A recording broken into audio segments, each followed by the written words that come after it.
ಈ ಕಥೆಯ ಮೊರಲ್ ಗೊತ್ತಾದರೆ ನೀವು ಸಮರಿಯನ್ನು ಭಯಪಟ್ಟು ಮಾಡೋದೇ ಬೇಡ, ತಾನಾಗೆ ಆನ್ಸರ್ ರೆಡಿಯಾಗಿ ಬಿಡುತ್ತದೆ. ಹೌದು, ನಾವು ಈ ಒಂದು ವಿಡಿಯೋದಲ್ಲಿ BA second sem basic English chapter 2ನ ಅಸ್ಪ್ರಾಕ್ ನೆಗ್ಲೆಕ್ಟೆಡ್ ಬರ್ನ್ಸ್ ಹೌಸ್ ಇದರ ಸಂಪೂರ್ಣ ಸಮರಿಯನ್ನು ನೋಡಲಿದ್ದೇವೆ. ಈ ಪಾಠದಲ್ಲಿ ಕ್ವಶನ್ಗಳನ್ನು ಯಾವ ರೀತಿಯಾಗಿ ಕೇಳುತ್ತಾರೆ ಮತ್ತು ಸಮರಿಯನ್ನು ನಾವು ಕಡಿಮೆ ಮಾಡಿ ಹೆಚ್ಚಿನ ಪೇಜ್ಗಳನ್ನು ಹೇಗೆ ತುಂಬಿಸುವುದು, ಬರೆದಿದ್ದನ್ನೇ ಇನ್ನೊಂದು ಬಾರಿ ಬರೆದರೂ ಕೂಡ ಮಾರ್ಕಸ್ ಕಟ್ ಆಗದ ಹಾಗೆ ಯಾವ ರೀತಿಯಾಗಿ ಮಾಡಬೇಕು, ಎಲ್ಲದರ ಪ್ರಶ್ನೆಗಳ ಉತ್ತರ ವಿಡಿಯೋದ ಕೊನೆವರೆಗೆ ಸಿಗಲಿದೆ. ಆದ್ದರಿಂದ ವಿಡಿಯೋವನ್ನು ಕೊನೆ ತನಕ ಮಿಸ್ ಮಾಡದೆ ನೋಡಿ. ಇನ್ನೂ ನೀವು ನಮ್ಮ ಚಾನಲನ್ನು ಸಬ್ಸ್ಕ್ರೈಬ್ ಮಾಡಿಲ್ಲ ಅಂದರೆ ದಯವಿಟ್ಟು ಸಬ್ಸ್ಕ್ರೈಬ್ ಮಾಡಿಕೊಳ್ಳಿ. ಇದರಿಂದ ನಾವು ನಿಮಗೆ ಸಮರಿಯನ್ನು ಈಜಿ ಸಮರಿ ಮಾಡಿರುವ ಎಲ್ಲ ವಿಡಿಯೋಗಳ ನೋಟಿಫಿಕೇಶನ್ ನಿಮಗೆ ಬರುತ್ತದೆ. ಅದಕ್ಕೆ ನೀವು ಪಕ್ಕದಲ್ಲಿರುವ ಬೆಲ್ ಐಕಾನ್ ಸಹ ಕ್ಲಿಕ್ ಮಾಡಬೇಕು. ಬನ್ನಿ, ಹಾಗಿದ್ದರೆ ವಿಡಿಯೋ ಪ್ರಾರಂಭಿಸೋಣ.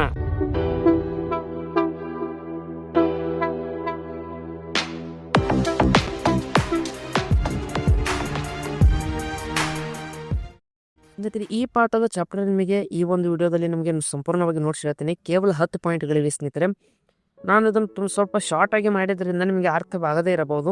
ಆದ್ದರಿಂದ ನಾನು ಕಥೆಯನ್ನು ಹೇಳುತ್ತಿರ್ತೇನೆ, ಅದರ ಜೊತೆಗೆ ಸಮರಿಯನ್ನು ಸಹ ಎಕ್ಸ್ಪ್ಲೇನ್ ಮಾಡ್ತಿರ್ತೇನೆ. ಆದ್ದರಿಂದ ಎಲ್ಲಿ ಸ್ಕಿಪ್ ಮಾಡಲಿಕ್ಕೆ ಹೋಗಬೇಡಿ. ನೀವು ಆನ್ಸರನ್ನು ಬರೆಯುವುದಕ್ಕಿಂತ ಮೊದಲು ಅಬೌಟ್ ದ ಆಥರ್ ಅಂತ ಹಾಕಿ ಸ್ವಲ್ಪ ಆಥರ್ ಬಗ್ಗೆ ಬರೆಯಿರಿ ಸ್ನೇಹಿತರೆ. ಆಥರ್ ಬಗ್ಗೆ ಏನು ಬರೆಯಬೇಕು, ನೀವು ಇದರಲ್ಲಿ ಯಾವುದನ್ನು ಹೈಲೈಟ್ ಕಂಪಲ್ಸರಿಯಾಗಿ ಮಾಡಲೇಬೇಕೆಂಬುದನ್ನು ಹೇಳ್ತೇನೆ ನೋಡಿ. Leo Tolstoy was a famous Russian writer. He wrote great books like War and Peace ಇದೊಂದು ಬುಕ್ಕ ಸ್ನೇಹಿತರೆ. ವಾರ್ ಆ್ಯಂಡ್ ಪೀಸ್ ಇದೊಂದು ಬುಕ್ಕ ಮತ್ತು ಅಣ್ಣಾ ಕರೇನಿನಾ ಇದೊಂದು ಬುಕ್ಕ ಸ್ನೇಹಿತರೆ. ಲಿಯೋ ಟಾಲ್ಸ್ಟಾಯ್ ಅವರ ಇಮೇಜ್ ಇಲ್ಲಿದೆ ನೋಡಿ, ಇವರೇ ಅವರು ಲಿಯೋ ಟಾಲ್ಸ್ಟಾಯ್. ಈ 2 ಶಬ್ದಗಳನ್ನು ಹೈಲೈಟ್ ಮಾಡಲೇಬೇಕು. ಈ 2 ಬುಕ್ಗಳನ್ನು, ವಾರ್ ಆ್ಯಂಡ್ ಪೀಸ್ ಇದೊಂದು ಮತ್ತು ಅಣ್ಣಾ ಕರೇನಿನಾ ಇದೊಂದು. His stories talk about human life, morals, and simple living. He also shared ideas about peace and non-violence. He is considered one of the greatest writers in the world. ಅಂದರೆ ಇವರು ಬರೆದಿರುವ ಕಥೆಗಳು human life ಬಗ್ಗೆ, ಒಳ್ಳೆಯ ವಿಚಾರಗಳ ಬಗ್ಗೆ, ಸರಳ ಜೀವನದ ಬಗ್ಗೆ ಹೆಚ್ಚಾಗಿ ತಿಳಿಸ್ತವೆ. ಇವರು ಇದರ ಬಗ್ಗೆ ಮಾಹಿತಿಗಳನ್ನು ಹೆಚ್ಚಾಗಿ ಹಂಚಿದ್ದಾರೆ. ಅಂದರೆ ಶಾಂತಿಯಾಗಿರಬಹುದು ಮತ್ತು ನಾನ್ ವೈಲೆನ್ಸ್ ಅಂದರೆ ಯುದ್ಧ, ಈ ರೀತಿಯಾದ ಗಲಾಟೆಗಳನ್ನು ಮಾಡದೇ ಇರಬಹುದು, ಈ ರೀತಿಯ ಸನ್ನಿವೇಶಗಳನ್ನು ಹೇಳಿದ್ದಾರೆ. ಇವರು ವರ್ಲ್ಡ್ನಲ್ಲೇ ಒಬ್ಬರು ಅತ್ಯಂತ ಗ್ರೇಟೆಸ್ಟ್ ರೈಟರ್ ಅಂತ ಸಹ ಕನ್ಸಿಡರ್ ಆಗಿದ್ದಾರೆ. ಬನ್ನಿ ಈಗ ಪಾಠದ ಸಮರಿಯನ್ನು ನೋಡೋಣ.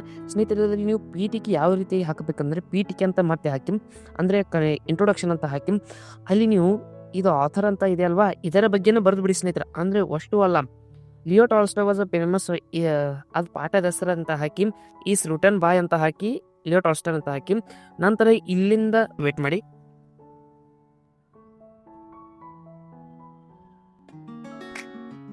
ಇಲ್ಲಿಂದ ಇಲ್ಲಿಯವರೆಗೆ ಬರೆಯಿರಿ ಸ್ನೇಹಿತರೆ. ಸ್ವಲ್ಪ ವೇಟ್ ಮಾಡಿ. ಲಿಯೋ ಟಾಲ್ಸ್ಟಾಯ್ ಇದೆ ಅಲ್ವಾ, ಇಲ್ಲಿಂದ ಇಲ್ಲಿಯವರೆಗೆ ಬರೆದು ಬಿಡಿ. ನಂತರ ಈಗ ಇದರಲ್ಲಿ ಸಮರಿಯಲ್ಲಿ 1ನೇ ಲೈನ್ ಇದೆ ಅಲ್ವಾ, the story is about 2 neighbour families, ಇಲ್ಲಿಂದ ಇಲ್ಲಿಯವರೆಗೆ ಅದೇ ಪೀಠಿಕೆಯಲ್ಲೇ ಹಾಕಿಬಿಡಿ ಸ್ನೇಹಿತರೆ. ಈ ಪೀಠಿಕೆಯಲ್ಲಿ ನಿಮಗೆ ಎಕ್ಸ್ಟ್ರಾ ಮತ್ತು ಪೀಠಿಕೆ ಸಂಬಂಧ ಮಾತಿ ಎಕ್ಸ್ಟ್ರಾ ಪ್ಯಾರಾ ಮಾಡುವ, ನಿಮಗೆ ಭಯಪಾಠ ಮಾಡುವ ಅವಶ್ಯಕತೆ ಬೀಳೋದಿಲ್ಲ. ಅರ್ಥ ಆಯ್ತಲ್ವಾ? ನಿಮಗೆ ಅರ್ಥ ಆಗಿದ್ದಾರೆ ದಯವಿಟ್ಟು ಒಂದು ಲೈಕ್ ಕೊಡಿ, ನಿಮಗೆ ಅರ್ಥ ಆಗಿದೆ ಅಂತ ನಾನು ಅಂದುಕೊಳ್ಳುತ್ತೇನೆ. ಅಂದರೆ ಪೀಠಿಕೆಯಲ್ಲಿ ಏನು ಹಾಕಬೇಕಪ್ಪ ಅಂತ ಇನ್ನೊಂದ್ಸಲ ಹೇಳ್ತೇನೆ ನೋಡಿ. ಇಲ್ಲಿಂದ ಇಲ್ಲಿಯವರೆಗೆ ಹಾಕಿಬಿಡಿ, ಇಲ್ಲಿಂದ ಇಲ್ಲಿಯವರೆಗೆ, ಮತ್ತು ಪೀಠಿಕೆಯಲ್ಲಿ ಇಲ್ಲಿಂದ ಇಲ್ಲಿಯವರೆಗೆ ಈ 2 ಲೈನ್ ಮತ್ತು ಈ 2 ಲೈನ್ ಅಂತ ಹಾಕಿಬಿಡಿ ಸ್ನೇಹಿತರೆ ಪೀಠಿಕೆಯಲ್ಲಿ. ಮತ್ತು ನೀವು ಸಮರಿಯನ್ನು ಬರೆಯುವಾಗ ಮತ್ತೆ ಇದನ್ನೇ ಬರೆಯಿರಿ, ನಡೀತದೆ, ಅಷ್ಟೇನು ಅಬ್ಸರ್ವ್ ಮಾಡೋದಿಲ್ಲ. ಇದರಿಂದ ನಿಮಗೆ ಎಕ್ಸ್ಟ್ರಾ ಮಾಡೋದು ಕೊಳೆಮೇಲ ಮತ್ತು ತಪ್ಪಾಗಿಯೂ ಸಹ ಬರೆದಿರಂತ ಕನ್ಸಿಡರ್ ಆಗೋದಿಲ್ಲ, ಸರಿಯಾಗಿ ಬರೆದಿರುತ್ತೀರಿ. ಈಗ ಸಮರಿಯನ್ನು ಎಕ್ಸ್ಪ್ಲೇನ್ ಮಾಡ್ತೇನೆ ನೋಡಿ. ದ ಸ್ಟೋರಿ ಈಸ್ ಅಬೌಟ್, ಸ್ನೇಹಿತರೆ ನಾನು ನಿಮಗೆ ಅರ್ಥವಾಗಲಿ ಎಂದು 10 ಪಾಯಿಂಟ್ಗಳು ನೀಡಿದ್ದೇನೆ, ಆದರೆ ನೀವು ಪಾಯಿಂಟ್ ವೈಸ್ ಅಲ್ಲ, ಪ್ಯಾರಾ ರೀತಿಯಾಗಿ ಬರೆಯಬೇಕು. ಈ 2 ಪಾಯಿಂಟ್ಗಳು ಕೂಡಿಸಿ ಒಂದು ಪ್ಯಾರಾ ಮಾಡಿ, ಅಥವಾ 2ರಿಂದ 3 ಪ್ಯಾರಾ ಇದೆ ಅಲ್ವಾ, ಇಲ್ಲಿ ಇದೆ ಅಲ್ವಾ, ಈ 3 ಪ್ಯಾರಾ ಕೂಡಿಸಿ ಈ 3 ಪಾಯಿಂಟ್ಸ್ಗಳನ್ನು ಕೂಡಿಸಿ ಆದರೂ ಒಂದು ಪ್ಯಾರಾ ಮಾಡಿ, ಒಟ್ಟಾಗಿ ಪ್ಯಾರಾ ರೀತಿಯಾಗಿ ಬರೆಯಿರಿ ನೀವು ನೋಡಿ. ಎಕ್ಸ್ಪ್ಲೇನ್ ಮಾಡ್ತೀನಿ. The story is about 2 neighbour families, Ivan and Gabriel, living a small village. It shows how a small fight can grow into a big disaster. ಅಂದರೆ ಈಗ ಐವಾನ್ ಮತ್ತು ಗಾಬ್ರಿಯಲ್ ಅಂತ ಇಬ್ಬರು ಫ್ಯಾಮಿಲಿ ಇರ್ತವೆ. ಅಂದರೆ ನೇಬರ್ ಅಂದರೆ ಪಕ್ಕದಲ್ಲಿರುವ ಫ್ಯಾಮಿಲಿ, ಒಬ್ರಿಗೊಬ್ರು ಅಕ್ಕಪಕ್ಕದಲ್ಲಿ ಇರ್ತಾರಲ್ವ ಅಂಥ ಫ್ಯಾಮಿಲಿಗಳು ಇವೆರಡು ಒಬ್ರಿಗೊಬ್ರು ಪಕ್ಕದಲ್ಲೇ ಇರ್ತಾರೆ. ಅದರ ಬಗ್ಗೆನೇ ಸ್ಟೋರಿ ಇದೆ ಇದು. ಅವ್ರು ಯಾರು ಇರ್ತಾರೆ ಅಂದರೆ ಐವಾನ್ ಮತ್ತು ಗಾಬ್ರಿಯಲ್, ಅವರ ಹೆಸರು ಐವಾನ್ ಮತ್ತು ಗಾಬ್ರಿಯಲ್, ಆ ಫ್ಯಾಮಿಲಿ ಇರ್ತಾರೆ. ಅವು ಒಂದು ವಿಲೇಜ್ನಲ್ಲಿ ಅವರು ವಾಸಿಸ್ತಿರ್ತಾರೆ.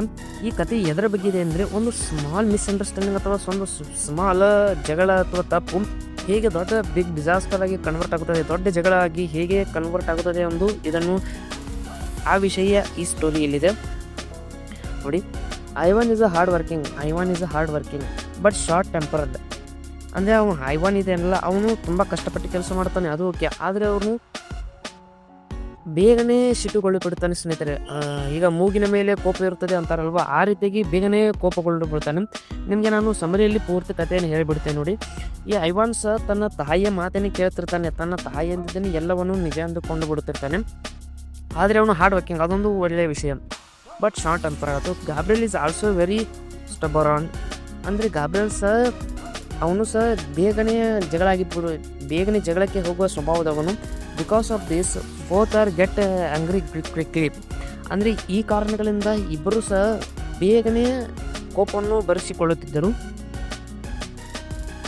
ಇನ್ನು ದ ಪ್ರಾಬ್ಲಮ್ ಸ್ಟಾರ್ಟ್ಸ್, ಯಾವಾಗ ಸಮಸ್ಯೆ ಪ್ರಾರಂಭವಾಗುತ್ತದೆ ಅಂದರೆ the problem starts when Gabriel ox goes missing. ಅಂದರೆ ಗಾಬ್ರಿಯಲ್ನ ಒಂದು ಕೊಡಲಿ ಇರ್ತದೆ, ಆ ಕೊಡಲಿ ಆಕ್ಸ್ ಕಳೆದು ಬಿಟ್ಟಿರ್ತದೆ ಸ್ನೇಹಿತರೆ. ಆ ಕಳೆದಿದ್ದನ್ನು he suspects Ivan's family and blames them. ಅವನು ಗಾಬ್ರಿಯಲ್ ತನ್ನ ಕೊಡಲಿಯನ್ನು ಕಳೆದಿರ್ತದೆ ಅಲ್ವಾ, ಅದನ್ನು ಯಾರ ಮೇಲೆ ಅನುಮಾನ ಪಟ್ಟು ಯಾರ ಮೇಲೆ ಅವನು ಹಾಕ್ತಾನಂದ್ರೆ ಈ ಐವಾನ್ಸ್ ಫ್ಯಾಮಿಲಿಯ ಮೇಲೆ ನೀನೇ ತೆಗೆದುಕೊಂಡೆ ಅಂತ ಅವನು ಅವರ ಮೇಲೆ ಹಾಕಿಬಿಡ್ತಾನೆ ಮತ್ತು ಅವರನ್ನು ಅವಮಾನಿಸಲು ಪ್ರಾರಂಭಿಸುತ್ತಾನೆ. ಇಲ್ಲಿದೆ ನೋಡಿ. ಐವಾನ್ಸ್ ಮದರ್ ಫೀಲ್ಸ್ ಡೀಪ್ಲಿ ಇನ್ಸಲ್ಟೆಡ್. ಅಂದರೆ ಐವಾನ್ಸ್ ಈಗ ಗಾಬ್ರಿಯಲ್ ಐವಾನ್ ಫ್ಯಾಮಿಲಿ ಮೇಲೆ ಹಾಕಿರ್ತಾನಲ್ಲ, ನೀವೇ ತೆಗೆದುಕೊಂಡಿದ್ದೀರಿ ಅಂತ. ಅದಕ್ಕೆ ಐವಾನ್ಸ್ನ ಮದರ್ ಏನು ಮಾಡ್ತಾರಂದ್ರೆ, ಇವನು ನಾನು ತೆಗೆದುಕೊಂಡಿದ್ದರು ನನ್ನ ಮೇಲೇ ಮಿಸ್ಅಂಡರ್ಸ್ಟ್ಯಾಂಡಿಂಗ್ ಮಾಡಿಕೊಂಡು ನನಗೇನೆ ಬೇಯ್ತಿದ್ದಾನಲ್ವಾ ಅಂತ ತುಂಬ ಡೀಪ್ಲಿ ಆಗಿ ತುಂಬಾ ಮನಸ್ಸಿಗೆ ಅವಮಾನ ಮಾಡಿಕೊಂಡು ಬಿಡ್ತಾರೆ ಐವಾನ್ಸ್ನ ತಾಯಿ. ಆ್ಯಂಡ್ ಮತ್ತು ಗಾಬ್ರಿಯಲ್ಗೆ ಒದರಾಡಿ ಬಿಡ್ತಾರೆ. ಆ ನಾಯಕ ತಗೊಳ್ಳಿ ಅಂತ ಗಾಬ್ರಿಯಲ್ಗೆ ಅವರು ಬೇಯ್ದು ಬಿಡ್ತಾರೆ. This makes a quarrel stronger. ಅಂದರೆ ಈಗ ಐವಾನ್ಸ್ನ ಮದರ್ ಗಾಬ್ರಿಯಲ್ನ ಮೇಲೆ ಬೈತಾರಲ್ವ, ಆಗ ಗಾಬ್ರಿಯಲ್ ಈ ಸ್ಮಾಲ್ ಮಿಸ್ಅಂಡರ್ಸ್ಟ್ಯಾಂಡಿಂಗ್, ಈ ಕ್ವಾರಲ್ ಅಂದರೆ ಜಗಳ ಸ್ನೇಹಿತರೆ, ಈ ಜಗಳ ಇನ್ನಷ್ಟು ಸ್ಟ್ರಾಂಗ್ ಆಗಲು ಪ್ರಾರಂಭಿಸುತ್ತದೆ ಯಾವಾಗ ಐವಾನ್ಸ್ನ ಮದರ್ ಗಾಬ್ರಿಯಲ್ಗೆ ಬೈತಾರಲ್ವ ಆವಾಗ. ನಿಮಗೆ ಅರ್ಥ ಆಗಿದೆ ಎಂದುಕೊಳ್ಳುತ್ತೇನೆ. ಯಾರು ಕೊಡಲಿ ಕಳಿತು, ಯಾವ ತಾಯಿಯ ಮೇಲೆ ಯಾರ ಮೇಲೆ ಅಪವಾದ ವಹಿಸಿದರು, ಯಾರ ತಾಯಿ ಯಾರ ಮೇಲೆ ಒದರಾಡಿದರೂ ನಿಮಗೆ ಅರ್ಥವಾಗಿದೆ ಎಂದು ಅಂದುಕೊಳ್ಳುತ್ತೇನೆ. ಅರ್ಥವಾಗದಿದ್ದರೆ ಇನ್ನೊಂದು ಬಾರಿ ಕೇಳಿ ಸ್ನೇಹಿತರೆ, ಏನು ಪ್ರಾಬ್ಲಮ್ ಇಲ್ಲ. ಐವಾನ್ಸ್ ಅಂತ ಆಯ್ತಲ್ವಾ. The small misunderstanding becomes a serious grudge. ಅಂದರೆ ಸಣ್ಣ ಒಂದು ಮಿಸ್ಅಂಡರ್ಸ್ಟ್ಯಾಂಡಿಂಗ್ ಒಂದು ಸೀರಿಯಸ್ ಜಗಳವಾಗಿ ಪರಿವರ್ತನೆ ಆಗುತ್ತದೆ. Both families stop talking to each other. ಅಂದರೆ ಎರಡು ಫ್ಯಾಮಿಲಿಗಳು ಒಬ್ರಿಗೊಬ್ರು ಮಾತಾಡೋದನ್ನು ನಿಲ್ಲಿಸಿಬಿಡ್ತಾರೆ ಪಕ್ಕದಲ್ಲಿದ್ರು their elders keep reminding them of the insult again and again. ಅಂದರೆ ಎಲ್ಡರ್ಸ್ ಅಂದರೆ ಸ್ನೇಹಿತರೆ, ನಾನು ಸಮರಿಯನ್ನು ಸ್ವಲ್ಪ ಶಾರ್ಟ್ ಆಗಿ ಮಾಡೋದಕ್ಕೆ ಎಲ್ಡರ್ಸ್ ಅಂತ ಮಾಡಿದ್ದೇನೆ. ಎಲ್ಡರ್ಸ್ ಅಂದರೆ ಬೇರೆ ಯಾರೂ ಅಲ್ಲ ಸ್ನೇಹಿತರೆ, ಹಿರಿಯರು. ಅಂದರೆ ಈ ಐವಾನ್ಸ್ ಮತ್ತು ಗಾಬ್ರಿಯಲ್ನ ತಾಯಂದಿರು. ಅವರು ತಾಯಂದಿರು ಈ ಜಗಳ ಆಗುತ್ತದೆ ಅಲ್ವಾ, ಅದರಲ್ಲಿ ಇನ್ನಷ್ಟು ತುಪ್ಪ ಸುರಿತಾರೆ. ಅಂದರೆ ನಮ್ಮ ಕಡೆ ತುಪ್ಪ ಉರಿಯುವ ಬೆಂಕಿಯಲ್ಲಿ ಇನ್ನಷ್ಟು ತುಪ್ಪ ಸುರಿದ ಅಂತಾರಲ್ವ, ಅದೇ ರೀತಿ. ಅಂದರೆ ಅವರು ಆಗಿರುವ ಇನ್ಸಲ್ಟನ್ನು ಮತ್ತೆ ರಿಮೈನ್ ಮಾಡ್ತಾರೆ. ಅಂದರೆ ಆಗಿರುವ ಇನ್ಸಲ್ಟನ್ನು ಮತ್ತೆ ನೆನಪಿಸ್ತಾರೆ. ಅಗೇನ್ ಆ್ಯಂಡ್ ಅಗೇನ್ ಮತ್ತೆ ನೆನಪಿಸೋದ್ರಿಂದ ಅವರ ಜಗಳ ನಿಲ್ಲುವುದಿಲ್ಲ ಸ್ನೇಹಿತರೆ, ಕೂಲ್ ಡೌನ್ ಆಗುವುದೇ ಇಲ್ಲ. ಆ ಜಗಳ ಇನ್ನಷ್ಟು ಹೆಚ್ಚಿನೇ ಆಗುತ್ತದೆ. Instead of solving the issue peacefully. ಅಂದರೆ ಇನ್ಸ್ಟೆಡ್ ಅಂದರೆ ಬದಲಾಗಿ ಅಂತ ತಿಳಿದುಕೊಳ್ಳಿ. ಈ ಇಶ್ಯೂ ಅನ್ನು ಪೀಸ್ಫುಲಿ ಅಂದರೆ ಶಾಂತಿಯುತವಾಗಿ ಬಗೆಹರಿಸುವುದರ ಬದಲು ದೇ ಗೋ ಕೋರ್ಟ್. ಅಂದರೆ ಶಾಂತಿಯುತವಾಗಿ ತಮ್ಮಲ್ಲೇ ಬಗೆಹರಿಸುವ ಬದಲು ಕೋರ್ಟ್ಗೆ ಹೋಗುತ್ತಾರೆ. They keep files cases against each other. ಅಂದರೆ ಒಬ್ಬರ ಮೇಲೆ ಒಬ್ಬರು ಏನದು ಮೊಕದ್ದಮೆ ಅಥವಾ ಕೇಸನ್ನು ಹಾಕಿಬಿಡ್ತಾರೆ. ಒಬ್ಬರಾದ ನಂತರ ಒಬ್ಬರು ಹಾಕುತ್ತಾನೆ ಇರ್ತಾರೆ. ಈಗ ಒಂದು ಕೇಸ್ನಲ್ಲಿ ಒಬ್ಬ ಗೆದ್ದ ಅಂದರೆ ಇನ್ನೊಂದು ಕೇಸ್ ಅವನ ಮೇಲೆ ಹಾಕಿಬಿಡ್ತಾರೆ. ಮತ್ತು ಐವಾನ್ಸ್ ಒಂದು ಸಲ ಗೆದ್ದರೆ ಗಾಬ್ರಿಯಲ್ ಐವಾನ್ ಮೇಲೆ ಬೇರೆ ಕೇಸ್ ಹಾಕ್ತಾನೆ. ಈಗ ಗಾಬ್ರಿಯಲ್ ಒಂದ್ಸಲ ಗೆದ್ದ ಅಂದರೆ ಆ ಗೆದ್ದಿದ್ದ ಕೇಸ್ ಬದಲು ಮತ್ತೆ ಬೇರೆ ಕೇಸ್ ಐವಾನ್ ಹಾಕ್ತಾನೆ. ಈ ರೀತಿ ಒಬ್ರಿಗೊಬ್ರು ಕೇಸ್ ಹಾಕುತ್ತಾನೆ ಇರ್ತಾರೆ ನೋಡಿ. ಈಗ 8ನೇ point, they lose a lot of time, money and mental peace. Still neither side is ready to forgive.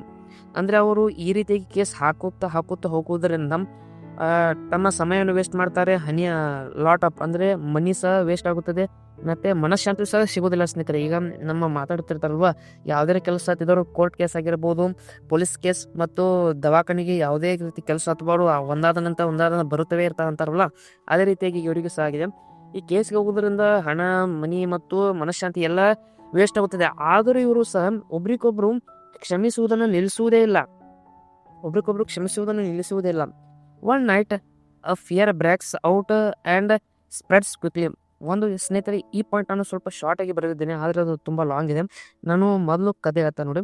ಒಂದು ದಿನ ಏನಾಯ್ತು ಅಂದರೆ, ಈ ಐವಾನ್ಸ್ನ ಮನೆ ಒಂದು ದಿನ ಐವಾನ್ಸ್ ಅಥವಾ ಗ್ಯಾಬ್ರಿಯಲ್ ಒಬ್ಬರ ಮನೆಗೆ ಅದು ಬೆಂಕಿ ಸಂಪೂರ್ಣವಾಗಿ ಹತ್ತಿಕೊಳ್ಳುತ್ತದೆ. ಆದ್ರೆ ಪಕ್ಕದವರು ನಿಯರ್ ಬೈ ಇದ್ದವರು ಮಾತು ಬಿಟ್ಟಿರ್ತಾರಲ್ವ, ನಾ ಯಾಕೆ ಇವನಿಗೆ ಸಪೋರ್ಟ್ ಮಾಡಲಿ ಅಂತ ಅವರು ಸಹಾಯಕ್ಕೆ ಹೋಗೋದಿಲ್ಲ. ಇದರಿಂದ 2 ಮನೆ ಸಹ ಹತ್ತಿಕೊಂಡು ಬಿಡುತ್ತವೆ. ಅದನ್ನೇ ಬರೆದಿದ್ದೆ ನೋಡಿ. One night a fire breaks out and spreads quickly. ಅಂದರೆ ಪಟಕ್ನೆ ಹತ್ತು ಸ್ಪ್ರೆಡ್ ಆಗಿಬಿಡ್ತದೆ. Because of their fight help delayed and both houses. ಅಂದರೆ ಮೊದಲಿಗೊಬ್ಬರು ಜಗಳ ಇರ್ತಾರಲ್ವ, ಫೈಟ್ ಇರ್ತಾರಲ್ವ, ಆದ್ದರಿಂದ ಸಹಾಯ ತಡವಾಗಿ ಬರುತ್ತದೆ. ಸಹಾಯ ಮಾಡೋದಕ್ಕೆ ಬರ್ತಾರೆ, ಅದು ತಡವಾಗಿ ಬರ್ತಾರೆ. ಆದ್ದರಿಂದ ಇಬ್ಬರು ಸಹ ತಮ್ಮ ಮನೆಯನ್ನು ಕಳೆದುಕೊಂಡು ಬಿಡ್ತಾರೆ. Both house are lost. ಅಂದರೆ ಇಬ್ಬರು ಸಹ ತಮ್ಮ ಮನೆಯನ್ನು ಕಳೆದುಕೊಂಡು ಬಿಡ್ತಾರೆ. After losing everything they realise their mistake. ಅಂದರೆ ತಮ್ಮ ಮನೆಯನ್ನು ಕಳೆದುಕೊಂಡ ನಂತರ ತಮ್ಮ ಮಿಸ್ಟೇಕನ್ನು ಅವರಿಗೆ ರಿಯಲೈಸ್ ಆಗುತ್ತದೆ. Finally they forgive each other and become friendly again. ಅಂದರೆ ಕಳೆದುಕೊಂಡ ನಂತರ ಅವರು ತಮ್ಮ ಒಬ್ರಿಗೊಬ್ರು ಕ್ಷಮಿಸುತ್ತಾರೆ ಮತ್ತು ಫ್ರೆಂಡ್ಲಿಯಾಗಿ ಇರೋದಕ್ಕೆ ಮತ್ತೆ ಪ್ರಾರಂಭಿಸುತ್ತಾರೆ. ಇದಾಯಿತು ಸ್ನೇಹಿತರೆ, ಇದು ಸ್ಟೋರಿ. ಸ್ನೇಹಿತರೆ, ಸಮರಿ ನಿಮಗೆ ಕಡಿಮೆ ಅನಿಸಿದರೆ ನಿಮಗೆ 15 ಪಾಯಿಂಟ್ಗಳನ್ನು, ಅದನ್ನು ಸಹ 15 ಪಾಯಿಂಟ್ಗಳಿರೋ ಸಮರಿಯನ್ನು ಸಹ ಮಾಡಿದ್ದೇನೆ. ಆದರೆ ನಿಮಗೆ ಇದು ಇನಫ್ ಅಂದರೆ ಸಾಕು, ಇದಿಷ್ಟು ಸಾಕು ಅನಿಸುತ್ತದೆ ಸ್ನೇಹಿತರೆ. ನೋಡಿ, 1 ರಿಂದ 3 ಇದೊಂದು ಪ್ಯಾರ ಆಗುತ್ತದೆ ಅಲ್ವಾ. ಒಟ್ಟಾಗಿ ನೀವು 10 ಮಾರ್ಕ್ಸಿಗೆ 4.5 ರಿಂದ 5 ಪೇಜ್ ಅಂತೂ ಬರೆಯಲೇಬೇಕು. ಈಗ ನಿಮಗೂ 1 ರಿಂದ 2 ಇದೊಂದು ಪ್ಯಾರ ಆಗಿಬಿಡ್ತದೆ ಸ್ನೇಹಿತರೆ. ಇದೊಂದು ಪ್ಯಾರ ಆಯ್ತಲ್ವಾ. ನಿಮ್ಮ ಆನ್ಸರ್ ಶೀಟ್ನಲ್ಲಿ ಇದು 1 ಪ್ಯಾರಾ ಅಂತೂ ಆಗೇ ಬಿಡ್ತದೆ ಸ್ನೇಹಿತರೆ. ಈಗ 3 ರಿಂದ 5 ಇದೊಂದು ಪ್ಯಾರಾ ಆಯಿತು ಸ್ನೇಹಿತರೆ. ನೀವು 1ನೇ ಪೇಜ್ನಲ್ಲಿ ಈಗ ಅಬೌಟ್ ದ ಆಥರ್ ಅಂತ ಹಾಕ್ತೀರಿ. ನಂತರ ಇಂಟ್ರೊಡಕ್ಷನ್ ಅಂತ ಹಾಕಿಬಿಡ್ತೀರಿ ಸ್ನೇಹಿತರೆ. ನಂತರ ಅಬೌಟ್ ದ ಆಥರ್ ಅಂತ ಇಂಟ್ರೊಡಕ್ಷನ್ ಅಂತ ಹಾಕಿರೋದ್ರಿಂದ ನಿಮಗೆ ಅರ್ಧ ಪೇಜ್ ಕಂಪ್ಲೀಟ್ ಆಗೇ ಬಿಡ್ತದೆ. ಅಲ್ಲಿ ನೀವು ಇದೊಂದು ಪ್ಯಾರಾ ಅಂತ ಬರೀತೀರಿ. ಈಗ 1 ಪೇಜ್ ಅಂತೂ ಆಗೇ ಬಿಡ್ತೀವಿ ಸ್ನೇಹಿತರೆ. ಈಗ 3 ರಿಂದ 5 ಇದೊಂದು ಪ್ಯಾರಾ ಆಯಿತು. ಮತ್ತು ನಂತರ 6 ರಿಂದ 8 ಇದೊಂದು ಪ್ಯಾರಾ ಆಯಿತು ಸ್ನೇಹಿತರೆ. ಅಂದರೆ ನಿಮಗೆ ಇಲ್ಲಿ 2 ಪೇಜ್ ಅಂತೂ ಕಂಪ್ಲೀಟ್ ಆಗಿಬಿಡ್ತವೆ. ಈಗ 8ನೇದು ಬಿಡಿ ಸ್ನೇಹಿತರೆ. 6 ರಿಂದ 8 ಇದೊಂದು ಹಾಕಿಬಿಡ್ತೀವಿ. ಇದರಿಂದ ನಿಮಗೆ 2 ಪೇಜ್ ಅಂತೂ ಕಂಪ್ಲೀಟ್ ಆಗೇ ಬಿಡ್ತವೆ. ಮತ್ತು ಇದರಿಂದ ಇಲ್ಲಿಯವರೆಗೆ ಆಯಿತು. ಇದೊಂದು ಹಾಕಿ 3ನೇ ಪೇಜ್ನಲ್ಲಿ 9 ರಿಂದ 10ನೇ ಪಾಯಿಂಟ್ ಮತ್ತು ಕನ್ಕ್ಲೂಷನ್ ಅಂತ ಹಾಕಿ ಸ್ನೇಹಿತರೆ. 3 ಪಾಯಿಂಟ್ ಈಗ ಕನ್ಕ್ಲೂಷನ್ ಅಂತ ಹಾಕಿ. ಇದಾದ ನಂತರ ನಿಮಗೆ ಇನ್ನೂ ಪೇಜ್ ಉಳಿತಂದರೆ ಮೇನ್ಸ್ ಥೀಮ್ಸ್ ಅಂತ ಹಾಕಿ ಸ್ನೇಹಿತರೆ. ಇದರಿಂದ ನಿಮಗೆ ಏನಾಗುತ್ತದೆ ಅಂದರೆ, ನೀವು ಸಂಪೂರ್ಣ ಪಾಠವನ್ನು ಕೇಳಿರುವುದಿಲ್ಲ, ಕೇವಲ ಸಮರಿಯನ್ನು ಮಾಡಿಬಿಡ್ತೀರಿ. ನಿಮಗೆ ಸಮಯ ಸಹ ಉಳಿತಾಯ ಹೋಗ್ತದೆ. ನೀವು ಏನಾದರೂ ಬೇರೆ ಜಾಬ್ಗೆ ಅಪ್ಲೈ ಮಾಡುತ್ತಾ ಅಥವಾ ಬೇರೆ ಜಾಬ್ಗೆ ಪ್ರಿಪ್ರೇಷನ್ ಮಾಡುತ್ತಾ ನೀವು ಇದನ್ನು ಮಾಡಿದರೆ ತುಂಬ ಎಷ್ಟು ಯೂಸ್ ಅಲ್ವ ಸ್ನೇಹಿತರೆ. ಈಗ ಕಾಲೇಜಿಗೆ ಹೋಗಿ ಕ್ಲಾಸನ್ನು ಅಟೆಂಡ್ ಮಾಡಿ 10ಕ್ಕೆ 10 ತೆಗೆದುಕೊಳ್ಳೋ ಬದಲು ನೀವು ಕೇವಲ ಸಮರಿ ಮಾಡಿ 10ಕ್ಕೆ 6-7 ತೆಗೆದುಕೊಳ್ಳಲು ಸಾಧ್ಯವಾಗೋದಿಲ್ವಾ. ನಾನು ಫೋಕಸ್ ಮಾಡ್ತಾ ಇರೋದು ಈಗ ಗ್ರಾಮೀಣ ಭಾಗದ ಹುಡುಗರು ಮತ್ತು ಬೇರೆ ಜಾಬಿಗೆ ಪ್ರಿಪ್ರೇಷನ್ ಮಾಡುತ್ತಾನೆ ಡಿಗ್ರಿ ಮುಗಿಸ್ತಿರ್ತಾರಲ್ವಾ, ಅವರಿಗೋಸ್ಕರ. ಈಗ ಏನೂ ಬರದೆ 1, 2, 3, 4 ಮಾರ್ಕ್ಸ್ ತೆಗೆದುಕೊಳ್ಳೋ ಬದಲು ಇಷ್ಟನ್ನು ಮಾಡಿ ನಿಮಗೆ 6 ರಿಂದ 8 ಮಾರ್ಕ್ಸ್ ತೆಗೆದುಕೊಳ್ಳಲು ಸಹ ಸಾಧ್ಯವಾಗೋದಿಲ್ವಾ.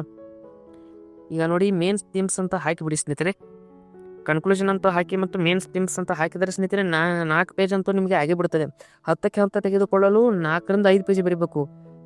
ನೀವು 4 ಪೇಜ್ ಬರೆದರೆ ಅವರು ಕನಿಷ್ಠ ಪಕ್ಷ 6 ರಿಂದ 8 ಅಂಕಗಳನ್ನಾದರೂ ಪಟ್ಟೆ ಕೊಡ್ತಾರೆ. ಈಗ ಕೆಲವೊಂದು ಹೈಲೈಟ್ ಮಾಡಿದರೆ ಸಾಕು ಸ್ನೇಹಿತರೆ, 8 ಅಂಕಗಳು ಬರುತ್ತವೆ.